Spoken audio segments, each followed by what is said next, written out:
बराए करम हमारी किसी पोस्ट पे, वीडियो पे, कमेंट्स में #AskDrMoiz और नीचे अपना सवाल लिखें। चला गया शख्स तो उस पर सोचने की ज़रूरत नहीं है। दुआ करें अल्लाह ताला जो भी आपकी ज़िंदगी में नेक्स्ट आए वो बेहतर हो, आपके लिए बेहतर हो। मगर अगर हम ये अल्लाह पे छोड़ दें कि परवरदिगार तू बेहतर जानता है मेरे लिए क्या अच्छा है, तो फिर वो जो भी आपको मिलेगा ज़िंदगी में, चीज़ मिलेगी या इंसान मिलेगा, वो आपके लिए बेहतर है।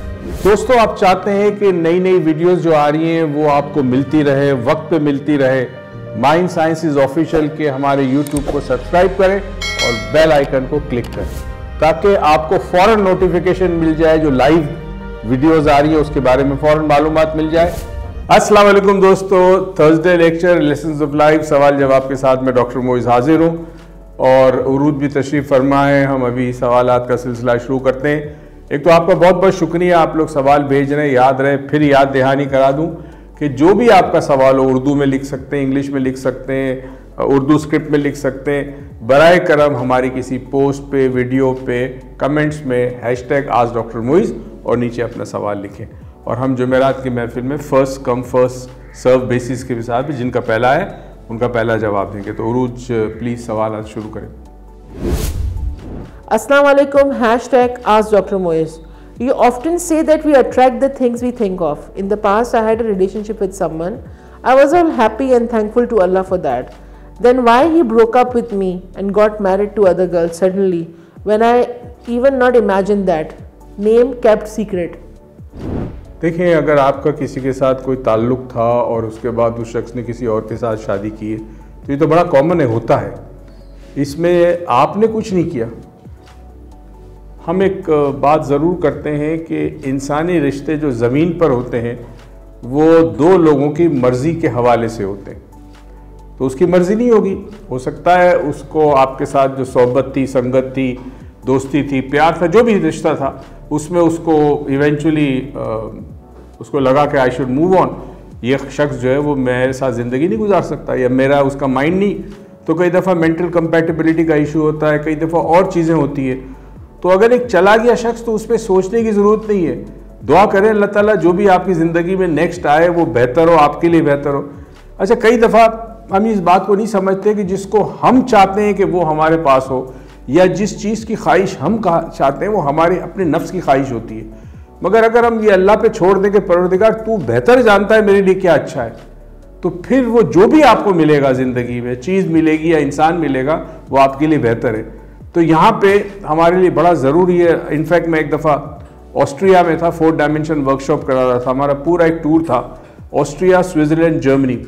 तो वहाँ जो जर्मनी से हम निकले, ऑस्ट्रिया गए, तो जर्मन स्टूडेंट्स कुछ मेरे साथ साथ एक काफ़िले के तौर पे हम गए थे।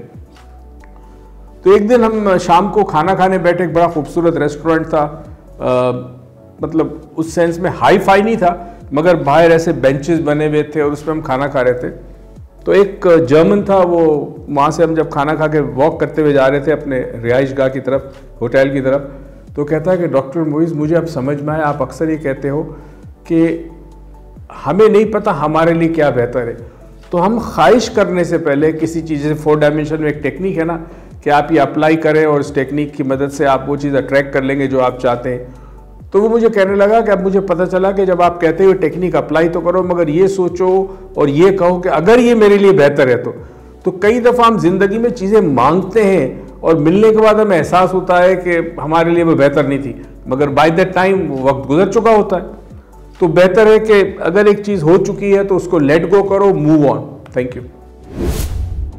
Assalamu alaikum, #AskDrMoiz. Sir, I have a question that in Oracle of Tarot card reading based on energy work is allowed or not as per our religious boundaries? देखिए, पहली तो चीज़ तो ये है कि इसमें बड़ी एक फाइन लाइन है, उसको समझना होगा। आप अगर बाहर रहते हैं, अब तो पाकिस्तान में भी कॉमन हो गया कि जी आपको मेट्रोलॉजिकल रिपोर्ट मिलती है कि आज बारिश होने के कितने इम्कानात हैं, आज गर्मी कितनी होगी। और पाकिस्तान से बाहर जो बहुत ज़्यादा तरक्की याफ्ता ममालिक है वहाँ तो इसी के बेसिस पे हर फैसला होता है ना। लोग घर से निकलते हैं, ये देख के निकलते हैं कि आज की वेदर रिपोर्ट क्या है, उस लिहाज से कपड़े या उस लिहाज से एहतियाती तदाबीर जो होती है। तो क्या ये जायज़ है या नाजायज़ है, इसमें हमें एक समझना होगा कि टैरो कार्ड हो गया, पामिस्ट्री होगी, एस्ट्रोलॉजी होगी, ये है मुस्तनद इल्म। प्रॉब्लम ये होता है कि लोग इस पे इतना ज़्यादा एतकाद ले आते हैं कि वो अल्लाह की तरफ से जो उनका कनेक्शन है, अल्लाह पे जो एतकाद है, ईमान है, वो कमज़ोर पड़ जाता है। फिर वो इसी की बेसिस पे सारे फैसले करते हैं। फला दिन शुभ मुहूर्त है, फला दिन ये बुरा है, फला तारीख अच्छी है, फला तारीख अच्छी नहीं है।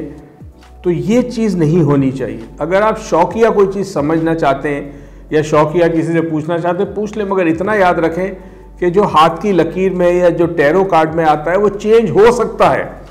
इसीलिए इसके लिए मुमानियत की गई है कि इंसान अगर एक चीज़ मालूम कर लेता है अपने मुस्तकबिल के मुतालिक और वो चीज़ सही नहीं होती, तो नफ्सियाती तौर पर उसको इतना डैमेज पहुंचता है कि वो हरकतें करना शुरू होगा जिससे वाकई वो चीज़ हो जाएगी जो टैरो कार्ड में बताई गई है। तो बेहतर है कि ये इल्म जो है वो शौक की खातिर तो इंसान ले ले,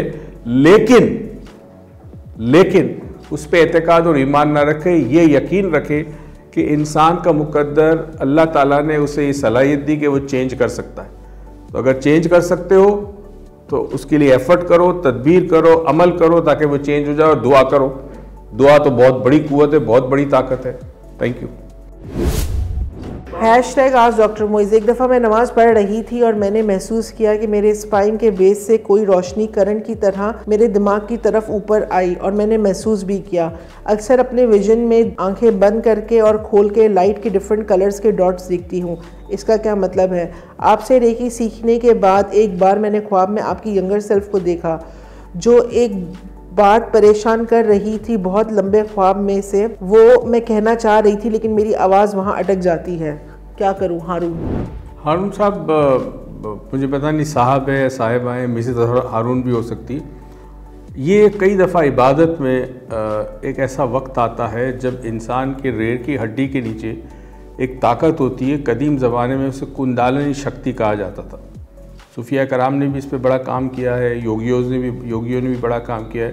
दुनिया के हर मज़हब में जो स्पिरिचुअल स्कूल ऑफ थॉट है वो इसको मानते हैं कि एक ऐसी कुव्वत, ऐसी ताकत इंसान की रीढ़ की हड्डी के नीचे जो सोई हुई है, डोरमेंट है, अगर किसी तरह उसको बेदार किया जाए तो वो इंसान के अंदर कश्फ के मुख्तलिफ दरवाजे खुल जाते हैं। कश्फ का मतलब है छुपी हुई चीज़ का पता चल जाना या ओपन हो जाना।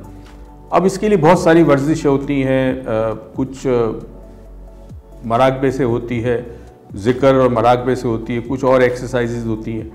तो नमाज में कभी कभी कुछ लोगों को ये एक्सपीरियंस होता है कि कमर रीढ़ की हड्डी के बिल्कुल नीचे से एक रोशनी ऊपर की तरफ आती है और फिर उनको कलर्स भी नज़र आते हैं, हीट भी महसूस होती है, सेंसेशन भी महसूस होती है। तो ये हो सकता है हुआ हो आपको। इसको कोशिश करें कि इसको प्रॉपर सीख कर कुंडली शक्ति को बेदार करें और इसको इस्तेमाल करें अपनी सेहत के लिए, दूसरों के फ़ायदों के लिए।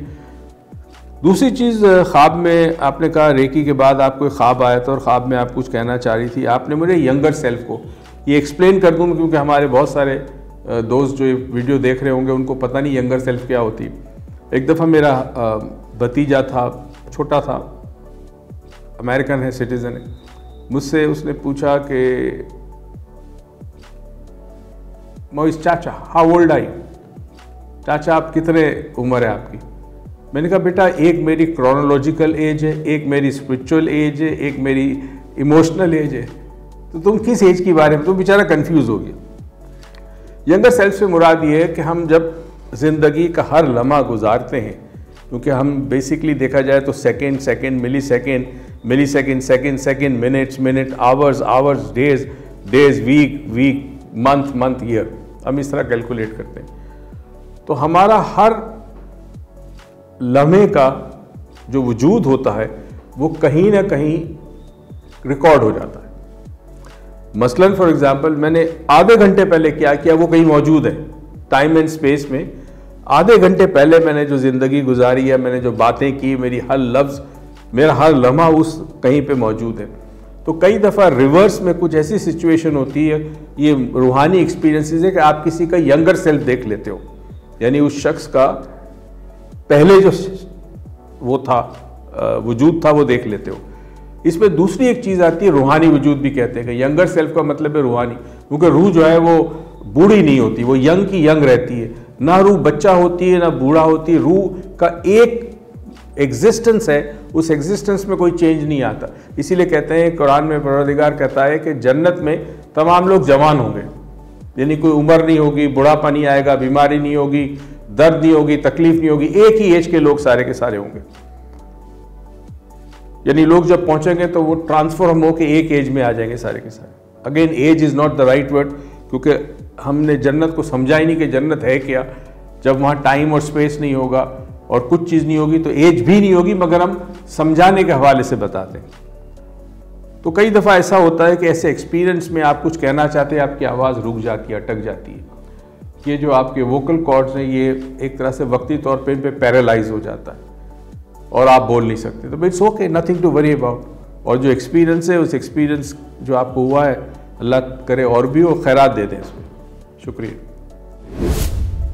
Assalamu alaikum, #Ask Dr. Moiz. My name is Roshni and I want to ask you, what is the importance of a teacher or a guru in someone's spiritual journey? वालेकुम अस्सलाम। रोशनी, देखें, हमें कोई भी चीज़ ज़िंदगी में सीखनी होती है तो हम उससे सीखते हैं जो उस चीज़ को जानता हो, ठीक है ना। मसलन अगर आप कुरान पढ़ते हैं तो आपको कारी साहब की मदद चाहिए, मौलवी साहब की मदद चाहिए, वो कुरान पढ़ना सिखाते हैं। किरत करनी है, सीखनी है तो कारी साहब चाहिए जो आपको किरत सिखाते हैं। इसी तरह स्कूल में हमारे असातिज़ा होते हैं, कोई साइंस सिखाता है, कोई मैथ सिखाता है, कोई हिस्ट्री के बारे में लेक्चर देता है। तो ज़िंदगी में एक ऐसा शख्स चाहिए जो आपको एक पर्टिकुलर फील्ड में ले जाए और वहाँ आपको महारत हासिल कराए। रूहानियत में ये बहुत ज़रूरी है, क्योंकि रूहानियत नज़र नहीं आती। रूहानियत की आम तौर पर कोई टेक्स्ट बुक नहीं होती। रूहानी लोगों ने किताबें लिखी होती है, मगर रूहानियत जो है by itself can be perceived by our 5 senses. 5 senses से रूहानियत परसीव नहीं होती। ज्योग्राफी, हिस्ट्री, मैथ्स क्योंकि लॉजिकल है या परसीव हो सकती है तो वो तो हो सकती है। तो अब रूहानियत के लिए इंसान कहीं गलत रास्ते पे ना चला जाए, उसके हवास के ताबे ना हो जाए, उसकी नफ्स के वो ताबे ना हो जाए, इसलिए गुरु की बड़ी ज़रूरत होती है। रूहानी सिलसिले में एक बहुत बड़ा ख़तरा जो होता है वो ये होता है कि इंसान अपने आप को कुछ समझने लगता है, तकब्बुर हो जाता है, उसको घुमंड आ जाता है, उसको प्राइड आ जाती है, मैं इतना रूहानी। कई बड़े बड़े रूहानी बुजुर्गों के बारे में पढ़ा है कि वो एक इतने हाई लेवल पे पहुंचने के बाद नीचे गिरे क्योंकि उनको ये लगा कि मैं सब कुछ जानता हूँ। तो रूहानियत में ये बहुत बड़ा ख़तरा है। इसीलिए टीचर या गुरु की बड़ी ज़रूरत होती है, असातिज़ा की होती है। रूहानी कोई टीचर हो आपका, कोई मौल्लिम हो, कोई सूफ़ी हो, कोई बुज़ुर्ग हो, कोई दरवेश हो, कोई अल्लाह वाला हो, जो आपको इस रास्ते पे उंगली पकड़ के चलाए और हर मरहले पे आपको चेक करे कि कहीं आपके अंदर ये जो मैं है आपकी, ये तो नहीं बढ़ गई या पैदा तो नहीं हुई या ज़्यादा तो नहीं हो गई। तो इसलिए टीचर का या गुरु का होना बहुत ज़रूरी है। रूहानियत एक बड़ी डिफरेंट फील्ड है। एक दफ़ा किसी ने मुझसे सवाल पूछा था, मुझे आई एम श्योर आप लोगों ने सुना होगा, मैंने जवाब भी दिया था कि रूहानी आलिम का कैसे पता चले कि रूहानी आलिम है। देखिए जी, अब किसी रूहानी शख्सियत के पास जाते हैं, सबसे पहले वो नॉन जजमेंट होता है, नॉन जजमेंटल होता है। वो आपको जज नहीं करता, वो आपको क्रिटिसाइज नहीं करता, वो आपसे इस तरह बात नहीं कर सकता कि आप गुनहगार हैं और आप उसके पास आएँ, ठीक है। वो आपको एज इट इज़ लेता है। बहुत सारे अल्लाह के सूफिया कराम ऐसे गुजरे कि जिनके दर पे हर किस्म का इंसान आता था, शराबी भी आता था, जानी भी आता था, कई ऐसे इंसान आते थे और वो सबसे मोहब्बत करते थे और मोहब्बत का सबक देते थे, दर्स देते थे। जहाँ कोई आपको जज करना शुरू कर दे, आपको क्रिटिसाइज करना शुरू कर दे, कंपार्टमेंटलाइज करना शुरू कर दे, तो वो रूहानियत नहीं हो सकता, कोई और हो सकता है। तो इस बात का ख्याल रखें। अच्छा दोस्तों, अपना ख्याल रखिएगा। ड्रीम का सेगमेंट भी शुरू होने वाला है, उसके लिए हमारी किसी पोस्ट पे #Dream Dr. Moiz लिखकर अपना ख्वाब भेजें। ये ज़रूर मेंशन करें कि आपकी उम्र क्या है, आपने ये ख्वाब कभी कभी देखा है या फ्रीक्वेंट देख रहे हैं या एक दफ़ा देखा है, और अगर आपकी ज़िंदगी में कोई स्ट्रगल है, कोई मुश्किल है, कोई जद्दोजहद है, कोई ऐसी चीज़ जो प्रॉब्लम है, हेल्थ है, उसके बारे में भी ज़रूर लिखें ताकि हम आपको सही तरीके से गाइड कर सकें। और जुमेरात का जो हवाले से सवालात हैं वो आपको सबको पता है। #Ask Dr. Moiz अपना सवाल किसी भी हमारी पोस्ट पे, वीडियो पे, कमेंट्स में लिखें। अपना ख्याल रखिएगा। अल्लाह हाफ़िज़।